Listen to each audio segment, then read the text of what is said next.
Hi, my name is Latrice Johnson, and today we're going to talk about etiquette and the proper way to have etiquette. I'm here to persuade you on how to proper practice etiquette in your life. I'm here with my 5 family members in my audience, and they will introduce themselves. Hello, my name is Janice and I'm 35. Hello, my name is Sandra Jackson and I am 42 years old. Hello, my name is David Johnson and I am 19 years old. Hello, I'm Ronisha Johnson. I'm 18 years old. Hi, my name is Sharon Wilson and I am 40 years old. Okay, we're first going to start off with a quote, and the quote is from Clarence Thomas. He's a Supreme Court Justice right now, but this is what he says: good manners will open doors that education cannot. Again, that was from Clarence Thomas. Another quote is from an author that's unknown, and it states, hospitality is making your guests feel at home even though you wish they were. Okay? Now, the first thing we're going to talk about is etiquette in all parts of the United States. Etiquette is different in all locations because everybody has their different way of living all over the world, not just the United States. Like in China, when they eat, they use chopsticks. You know, in the U.S., we use forks and spoons and knives at the dinner table. So etiquette will vary depending on where you are in the world. Table manners are a main part of etiquette. Okay, you must have good table manners everywhere you go, at home and when you're eating out. Now, the place settings and table settings will vary depending on where you are. Like I said, the Chinese, they sit on the floor and eat. That's what I've seen anyway. And here we don't. You know, you're at the table. You must be very memorable when you're eating and talking. Don't eat with your mouth full. Don't laugh with your mouth full because you might choke on whatever you're eating. But in today's society, a lot of table manners are not being taught. When I was growing up, table manners were taught. Say please, say thank you. You know, you didn't talk about grotesque stuff at the table.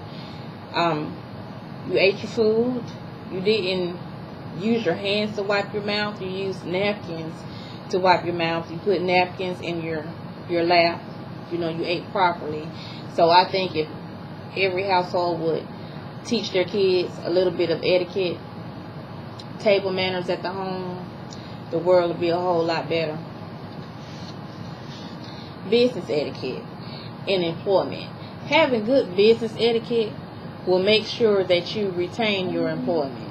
Okay, there's a lot of people unemployed nowadays, and knowing how to speak, knowing how to eat, knowing when to say excuse me or wait your turn to speak will keep you in a job. Email language in your business. Never use caps. That means you're yelling at the person that you're emailing to. You always want to be concise and to the point when you're emailing someone at your job, because you don't want them to ask you any more questions. So whatever question they're asking you, make sure you're very direct in the answer. That will preempt any further questions.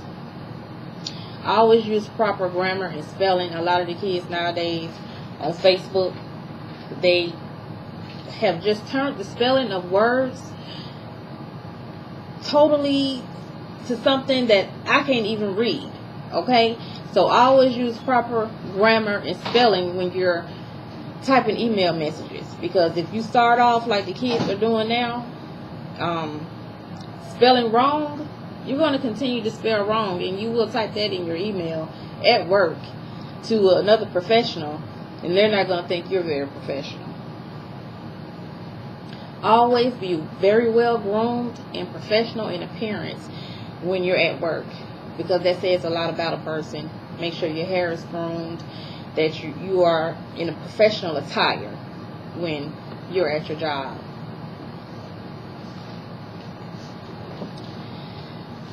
That'll also help you keep your job. Another thing I want to tell you about is flag etiquette, and persuade you to learn about flag etiquette, because we are a part of the United States of America. We're all proud of our United States of America. We are the free land where the pursuit of happiness is worldwide. You can pursue anything you want to. You can study whatever you want to. People from different nationalities come over here because we are such a free land. So, because we are such a free land, we need to respect our flag, okay? So, as I said before, don't ever place anything on the flag. Don't decorate your home with the flag. Don't use your flag as a uniform. The only people that can wear a flag patch or something like that is people that's in the military, firemen, police officers, any kind of patriotic organization. That's it. And when the flag is just worn out and tattered because it's flown all the time in all types of weather, rains, snow, sleet, it's always outside, it will become torn and tattered. When it becomes that way, as respect for the flag, for the United States flag, you need to destroy it. Okay, and you know how you destroy it? You burn it. So, in order for you to have proper respect for the flag, you need to learn these things. Now, I want you to think about your ethics, how you act at home, your professional, appearance, your professional attitude when you're in the business that you're in, and think about how you act and how people perceive how you act. That counts a lot in people's minds, okay? A lot of people say don't judge a book by its cover, but people do judge you by your cover. People will judge you by your attitude and by your appearance. So having good etiquette encompasses a lot of things. Having good manners, eating right, email etiquette, as I said before, it counts. So it's good to learn these things and apply them to your life and use them in your life for the generations to come. And when you leave, this earth, when you leave this earth and you die and you're no longer here, what are people going to say about you? Are they going to say, oh, you were a nice person, she was a very good worker, she was very ethical, she tried to help people? Or are they going to say, oh, well, he's gone? What are they going to say about you? Etiquette starts it all off with the manners, with saying please and thank you, to people, and helping people any way you can. So, in conclusion, who can disagree with having good etiquette? I mean, what would be the reason you would not want to have good etiquette? I don't know why. You should have good etiquette. Now, do I have any questions in the audience about having proper etiquette and how it applies to your life?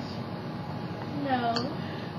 Well, my name is Cheryl, and to have good etiquette, like if you're eating dinner or anything, you have to be polite and don't reach over other people's food, and ask them to pass whatever you want. Like you wanted to bread at the middle of the table, you ask the person that nourished you to pass it to you.